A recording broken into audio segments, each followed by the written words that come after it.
South Africa really needs runs from up top. Their batting is shallow in the middle. But the Indian quicks have started well. The scorecard reads 26 for none after the first 6 overs. Tasman Brits is the standard deviation queen. She has set a record of 5 ODI hundreds in 2025, but just as many single-digit scores. Her numbers scream all or nothing. The former javelin thrower is on 7 from 20. So India have kept the squeeze on. But she breaks free, smoking her first 6 down the ground off Ronika Singh. Then she does it again off Deepti Sharma 2 overs later, this time using her feet to pick up a... Brits is hitting them straight and clean in a way that terrifies Indian bowlers. Not only does she have runs, but her partnership with Laura Wolfart is blossoming. They're 51 for no loss into the 10th over. Indian fans are starting to worry now. Brits goes on the back foot and tries to steal a quick single off Ronika, but the ball goes towards Amanjot Kaur at mid-on. She is incredibly confident. India slipped from 122 to 124 for 6 in the first match against Sri Lanka. Yet she made a half century at slightly above run a ball. In the post-match pressure, she said, "How can India be in trouble when I was still to bat?" The 25-year-old all-rounder from Chandigarh had initially started as a skater and hockey player before eventually taking to cricket. Amanjot is fast to react. She has a stump and a half to aim at, and yet she absolutely nails it. This is the kind of thing that amateurs find really hard. But her athleticism, balance, and training have meant she can pick up a ball and hit a small target on the move. That's professionalism. In 2017, Indian fans only got nervous late in the game, when the collapse was in full swing. Before that, it was all found money. The fans only really knew of Jhulan Goswami and Mitali Raj, and maybe some stories about how good the Aussies were. But this was all new to them, as many had jumped on after the monster innings a few days earlier. This time in 2025, they were the favourites in the big match. The players were known to them. They'd probably seen their matches, or at the very least, seen WPL headlines. And so they felt nerves in a way that they never had 8 years earlier. So this run-out went beyond fear. It was about control, athleticism, and balance. Professionalism that brought joy. This video is brought to you by our supporters on Patreon. If you want to be part of the community that makes content like this, head over now. Marizanne Kapp won her country a World Cup semi-final with quick runs and a fifer. But in the final, her swing just hasn't shown up. Shafali Varma takes down her Delhi Capitals teammate for a couple of boundaries early in the innings, again calming the fans' nerves. But it wasn't even the only time she would win this battle. Harmanpreet Kaur's move to get Shafali onto bowl actually comes off incredibly. After Shafali gets out Sune loose, she follows up with a rank bad ball down the leg side that happens to get the wicket of Kapp. And that matters because the openers and Kapp accounted for about 55% of South Africa's runs in all the matches they played after the 2022 edition. Kapp is the backbone of this team, and Shafali just snapped the spine. Before her call-up to the squad for the World Cup knockouts, Shafali last played an ODI a year earlier. During the mega event, she was piling on runs and also picking up wickets in the senior women's T20 trophies. She's too good for domestic cricket, but not yet good enough to nail ODIs. Yet, to argue against that, Shafali Varma put in her best performance with the bat and ball in a World Cup final. And she did so as an opener. Yet it was another opening partnership that actually had built their foundation. Shriti Mandana is one of the best ODI batters in the world. But individual greatness doesn't always translate to titles in a team sport. But when paired with Pratika Rawal, India now had another batter that could pile on the runs consistently. At this point, her psychology degree has been discussed to death. But the Indian Express talked a little bit about her batting as well. Like the fact her father would give her 400 to 500 throwdowns per day on the terrace during the pandemic. And she looks like someone who has done the reps, a batter who could read and react to a ball while people tickled her. Within a year, she has become the joint quickest to get 1,000 runs in the history of ODIs.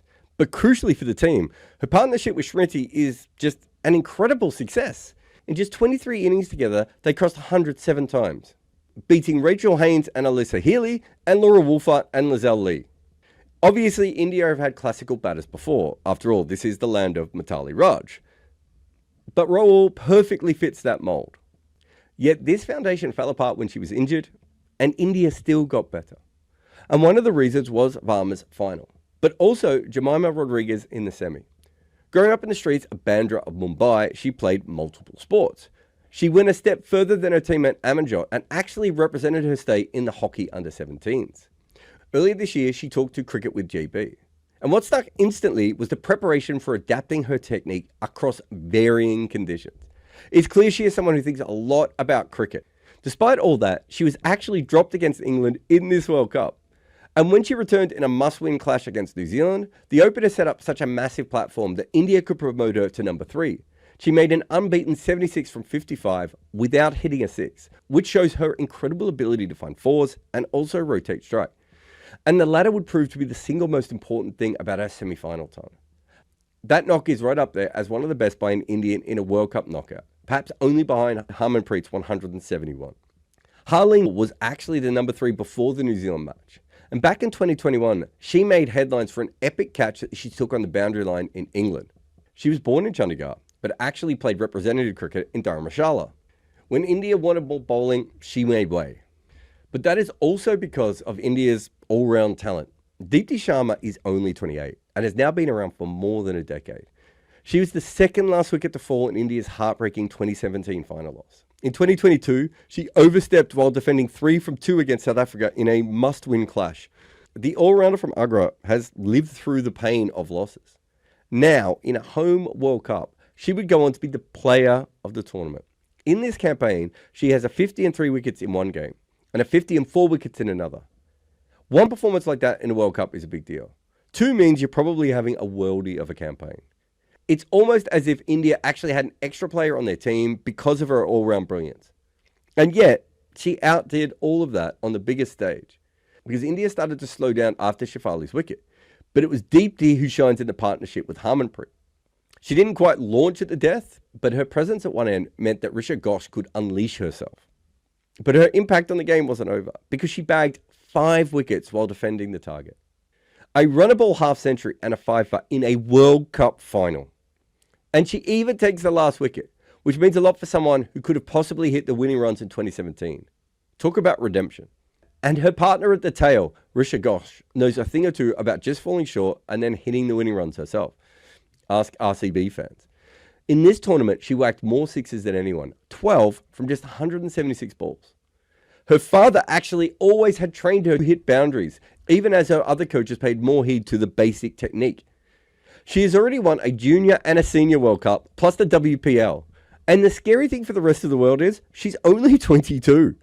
There's so much young batting talent in this side. It'd be interesting to see what their peaks are. And of course, there is also a young bowler. While Deepti took the most wickets, India's most impactful bowler overall was perhaps the 21-year-old Sri Charani. The left-arm finger spinner made her WPL debut this year and was immediately fast-tracked to play for India. Her father actually preferred her pursuing athletics instead of cricket, suggesting that there you're on your own, and in cricket it's harder to be identified among 11 players. Forget 11 players. Charani was one of the best spin bowlers in the entire World Cup. Her twin performances against Australia stand out. But even in the final, her accuracy and control was incredible. She was able to capitalise after that initial run-out, getting the wicket of Anika Bosch, and not allowing the South African batters to break free for the majority of her owners. Similarly, Radha Yadav also made her WPL debut. She hails from a small place in Madhya Pradesh, a place where the nearest railway station is like 40 kilometres away. No one from this entire district, male or female, has ever represented India before. And yet, she won Player of the Match award against Pakistan in a World Cup. The first time she even picked up a leather ball was at the age of 15, growing up on tennis ball cricket against the boys. And Kranti might be the first from her district, but Uma Chetri is only the second woman from Assam to represent the country after Rita Dhruv. And the wicketkeeper made her World Cup debut against Bangladesh. And when she received her gap, Shruti Mandana said her fitness and athleticism pushes everyone in the team. What we are seeing with these stories is what money does for sport. It finds athletes from everywhere and makes them better. And you can't talk about athleticism in Indian cricket without mentioning Radha Yadav. The left-arm figure spinner is one of the best fielders in the country. It's an incredible story of growing up in the suburbs of Mumbai, where her elder sister actually gave up on her dream so that Radha could play. And after she got into the Indian side, she set up a grocery store for her family. She might not have actually had the biggest role to play in the World Cup win, playing only 3 games, but her performance against Bangladesh was solid, including a direct hit run out from point, followed by 3 wickets. India stuck with her for the knockouts, perhaps to double down on Australia and South Africa's issues against left-arm spin. And it may not have paid off, but at least India had the flexibility to explore such a move. The spin all-rounder she replaced was Snare Raina, who had a splendid 2025. In this tournament, she took 7 wickets at an economy of 5.7 and also played a couple of incredible knocks at number 9. Her father passed away in 2021, just weeks before she got her call-up after 5 years. He was the man who stood by her when she was out of the game for a long time due to a knee injury. Sadly, he missed her debut in Test match cricket. On fathers, Ronika Singh had to deal with the sorrow of losing hers at the age of 3. Her brother and mother supported her all the way. She didn't get the amount of wickets we were hoping when she came back into the side, but she had so much control over the opposition's opening batters. In no match did she go at more than 5 runs and over. Arundhati Reddy was the only player without a game and suffered a freak injury in the warm-ups. That actually made their bowling a little bit weaker all the way through the tournament, as did the idea of playing an extra batter. But Shruti also said that she turned up with a positive attitude for every moment. That Smriti noticed this is probably a nod to her professionalism. Her and Harmanpreet Kaur have been the face of this, inspiring a whole new cricket society and also having so much pressure after a big 2017. Previous India women had little to worry about when it came to form dips. Now these two are taken apart by 16-year-old nerds on social media. Smriti's consistency was taken for granted, but fans believed that she couldn't perform in a knockout game. That's the sort of criticism that the previous generation would not have had. New fans, new pressure. Harmanpreet talks about how they played many World Cups together. That experience and pain helped build this unit. After falling short every time, they knew how it felt to lose one, and that pushed them to fight through to the other side. Professionals handle their losses and use them for wins. In 2017, Indian fans were watching their women's side often for the first time. When the team got into a good position against England in the final, no one actually knew what that meant. But for those who had watched them for a while, this still felt like a semi-pro team up against professionals, even if England's team were only paid a few years earlier. Now, the team is known. And not only them, but the opposition. Laura Wolfart is not just a name on a scorecard the way previous women's players were. She is the Wolf. And when she brings up her 140th over, it is ominous.